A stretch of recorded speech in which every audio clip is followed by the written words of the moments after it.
Yo, Trip lang, trip, pakinggan nyo to. trip, bakit? Trip, Trip lang. trip lang. Halika na naramadali ng talaga. Pangako pagkatapos humihinga ka padali na pare magliliwanag na kung di ka sasabay maiiwanan ka. Ang isip ay wag na gawin pang dalawa dahil isa lang ito. Ang gusto lang naman ito ay maging masaya. Para di ka mabato ay iwasan mo ang pananatili sa isang lugar. Ibig ko sabihin ay huwag ka papasakop sa takot. Wag ka papasakop kapag nangate eh di ka matito isipin mo. Hinibad sa lahat ng karanasan mo dito sa mundo. Bilang tao gano'n pa rin hindi nagbago. Pinakamasaya yung di pinlano. Kasi pag di mo ka alam, nakakatakot pero exciting naman. Exciting!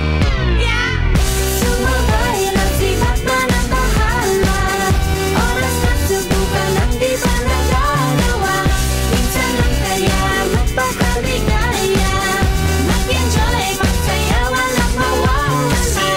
Trip, trip, trip, trip lang. Trip, trip, trip, trip lang. May gusto kong gawin pero nangangamba na baka mga tao tawanan ka. Nais kumanta pero di mo forte. 5 piso lang naman ang karaoke. Go! Basta sa bakanting lote. Joke! Galingan kahit konti. Kahit rip, bigay lahat sa ginagawa mo. Na sa ganun ay walang masabi ang ibang tao. Sa ginagalawa nating mundo ay maraming loko-loko. Hindi mo naman inaano. Alam talaga ang